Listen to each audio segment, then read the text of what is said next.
Following the reign of the Axe and time of Lord Adis, king of the Sith, there came another Sith Lord that would rise to prominence. A Sith Lord that would not quite reach the level of King Adis, but yet another hopeful Sith in the long line of Sith that would follow. Unfortunately, following the death of King Adis, the Sith were no longer united under one sole ruler, the Sith Ari, who again translated to Overlord in Sith language. Instead, they broke off into these smaller cities, each appointing a Sith Lord who they believed was the next great ruler. This often resulted in massive wars between different Sith cities, and no one Sith Lord that rose to take control over all of them. Unfortunately, there was one Sith Lord that rose to prominence who was far less merciful even than is common for a Sith Lord, and far less intelligent than King Adis. This Sith Lord's name was Dothka Grosh. Dothka was a brutal Sith and desired more to conquer than to rule. What this essentially meant is that if there were any left alive after his conquest, he would instantly kill them. Strangely enough, Dothka would rather rule over a graveyard than a flourishing Sith paradise. There was no greater pleasure for Dothka than bringing death to everyone, not only his enemies, but all those that surrounded him. Dothka himself even experimented in Sith sorcery and became a master of the arts. Over his decades of training though, he created the most horrendous ability any Sith Lord had ever at this point in time. Dothka named this force ability Hoyakut.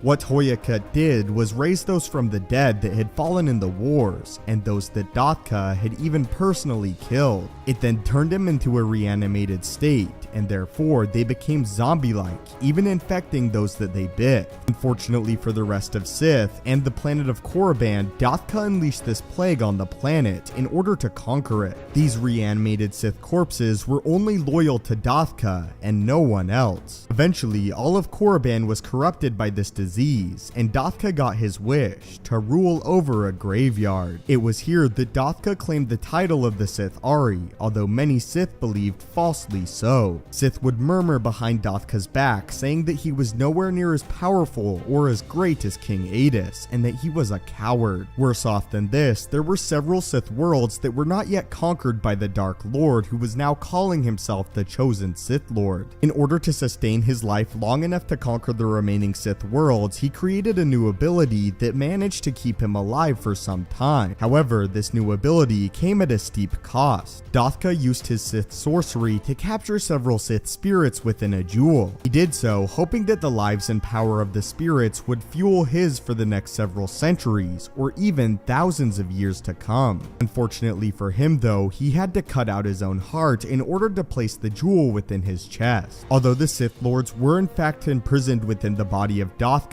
they did not obey his will. It was because of this that only 50 years into his rule, he was killed by Sith assassins, the spirits within him turning against him and refusing to prolong his life any further. To make matters worse, his undead army also returned to the grave following his death. Despite being one of the most hated and despised Sith Lords in galactic history, the Sith Lord still granted him a place among the Valley of the Sith. Following his death, his followers constructed a massive temple in an area of a Sith world that no light ever shone. In addition to burying Dothka with his armor and holocron, they also placed the crystal heart by his side. For millennia following his death, many Darksiders would seek out the crystal that had once belonged to the heart of Dothka. However, none were successful, as the heart was seemingly lost forever, loyal to no one. But that was the tale of Dothka, the Sith that rose the dead from the grave, as well as died, a traitor of King Adis's way of life. But what are your thoughts on the story of Dothka, the second king of the Sith? Had you heard of Dothka before this video, and if so, what was your opinion on him? As always, thank you guys so much for watching, may the Force be with you, and have a great day.